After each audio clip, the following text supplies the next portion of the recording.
Hello friends, big boss season 8க்கான இன்னைக்கான முதல் ப்ரோமோ ரிலீஸ் பண்ணியிருக்காங்க. நேற்றைய எபிசோட்லேயே ரொம்பவுமே பார்த்தா அடிதடியாக விளாண்டாங்க. அது சம்மந்தமாக விஷால் ரொம்பவுமே கண்ணீர் விட்டு அழுதாரு. ஒரு டாஸ்க்குக்காக இப்படி அடிச்சுக்கிறாங்களே, எனக்கு பார்க்கவே பயமாக இருக்குன்னு சொல்லி ஒரு கேப்டனாகவும் ஹவுஸ்மேட்டாகவும் ரொம்பவுமே ஃபீல் பண்ணிட்டு இருந்தார். ரொம்பவுமே சூப்பராக பேசினார். இதை தாண்டி ஒரு லைஃப் இருக்குது, ஏதாவது அடிபட்டுருச்சுன்னா அதை நம்ம ரொம்ப ஃபீல் பண்ணுற மாதிரி, கில்ட்டாக ஃபீல் பண்ணுற மாதிரின்னு சொல்லிட்டு ஒரு மாதிரி சொன்னாலும் யாருமே அதை புரிஞ்சிக்கல. குறிப்பாக பார்த்தா முத்துவோட டைம் வந்து ரொம்பவுமே, அதாவது ரொம்ப மோசமாக அடிதடியாக விளாண்டாங்கிறது நேற்று எபிசோடில் நம்ம பார்த்தோம். லேட்டாக தான் எபிசோட் வந்துச்சு.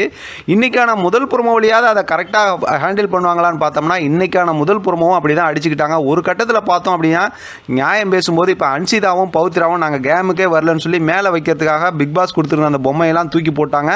ஆக மொத்தத்தில் பார்த்தோம் அப்படின்னா நாங்கள் ஜெயிக்கணும் அப்படின்னு சொல்லி நிறையா நேற்று எபிசோடில் வந்து ஸ்ட்ராட்டஜிலாம் பண்ணியிருந்தாங்கல்ல, அதை வந்து இன்றைக்கி செஞ்சுருப்பாங்களாட்டிருக்கு. அதனால தான் இந்த அடிதடி நடந்திருக்கு. பார்க்கலாம் இதுக்கப்புறம் வந்து பிக் பாஸ் எப்படி இந்த கேமை சேஞ்ச் ஓவர் பண்ணுறாரு. ஏன்னா பிக் பாஸ் நினச்சா மட்டும்தான் இந்த கேமை வந்து வேறு மாதிரி கொண்டு போக முடியும். இதை பற்றின உங்களோட கருத்து கமெண்ட் பாக்ஸை தெரியப்படுத்துங்க. தொடர்ந்து ஆதரவு கொடுங்க. தேங்க்யூ ஃப்ரெண்ட், தேங்க்ஸ் ஃபார் வாட்சிங்.